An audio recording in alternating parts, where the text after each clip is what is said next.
Also als Rollstuhlfahrer ist das größte Problem, obwohl in Deutschland 10% der Gesellschaft behindert ist und davon 1,6 Millionen Rollstuhlfahrer hier leben, dass man natürlich neben den ganzen Vorurteilen, denen man begegnet im Alltag, in viele Orte gar nicht reinkommt. Das Interessante ist, dass 90% aller nicht rollstuhlgerechten Locations immer deswegen nicht rollstuhlgerecht sind, weil sie nur eine Stufe haben. Und das liegt natürlich daran, dass die Menschen mit Behinderung in ein System reingeboren werden, das auf Verwaltung aus ist. Das heißt, Menschen mit Behinderung werden in Sondereinrichtungen verwaltet und großgezogen, geschult und später auch beschäftigt, von Sonderschulen über Behindertenwerkstätten, Reha-Zentren und so weiter. Und so eine Parallelwelt entsteht, die dann im Alltag auch gar nicht mehr auftaucht. Guck mal hier, Stufe. Irgendwo geht's aber hier runter, da hinten vielleicht. Mit dem Projekt Wheelmap haben wir uns vorgenommen, einfach mal Deutschland zu kartografieren, welche Orte denn eigentlich zugänglich für Rollstuhlfahrer sind und welche nicht. Wir haben auf der einen Seite die Website und auf der anderen Seite eine mobile Anwendung im Moment auf dem iPhone.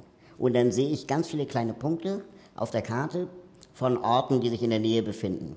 Und diese Orte haben wir nach einem Ampelfarbenprinzip markiert. Das bedeutet grün, der Ort ist komplett rollstuhlgerecht. Gelb bedeutet, ich komme auf jeden Fall rein, aber es gibt keine Toilette.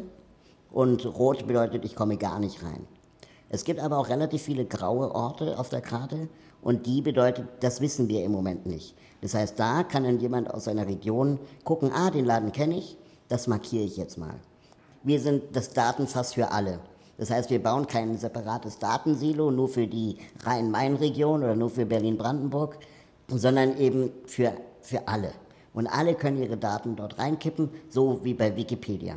Und das können Sie auf unserer Plattform wheelmap.org, die auf der Open Source Datenbasis der OpenStreetMap basiert. Und so generieren wir momentan täglich 300 Daten.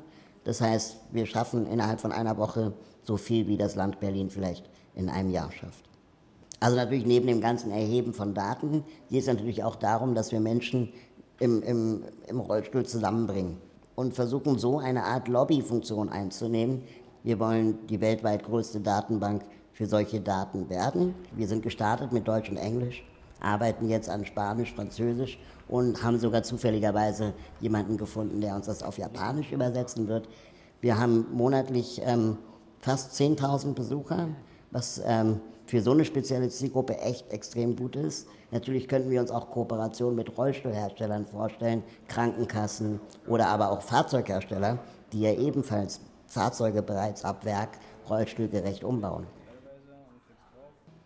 Das lange große Ziel hinter Wheelmap ist eigentlich das, dass wir Menschen zum Umdenken bewegen wollen. So ein barrierefreier Ort, Raum, Café, Kino, Kneipe, Bar, Disco kann natürlich nicht nur für Menschen im Rollstuhl von Vorteil sein, sondern sicherlich auch für Menschen mit Kinderwagen, also Familien, oder für Menschen mit Rollatoren oder einfach Menschen, die gerade ein Gipsbein haben, weil jeder hat mal irgendwie Probleme mit Treppen. Das heißt, das Thema betrifft am Ende irgendwie alle. Man kann das Problem der Barrierefreiheit immer aus zwei Richtungen betrachten. Also ist es auf der einen Seite der Ladenbetreiber, der verantwortlich ist, dass sein Laden rollstuhlgerecht ist. Aber ich kann auch genauso gucken, was kann ich tun, damit ich in Läden reinkomme, die nicht rollstuhlgerecht sind. Und da sind wir gerade dabei, zusammen mit einem Maschinenbauer eine Prototyprampe zu entwickeln, die Rollstuhlfahrer einfach immer dabei haben.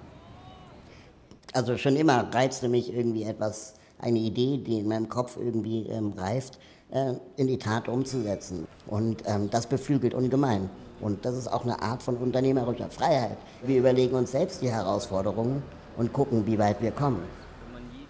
Es ist im Prinzip erstaunlich, aber wahr. Einfache Ideen können eine ganz große Wirkung haben. Und vielleicht ist das eine solche.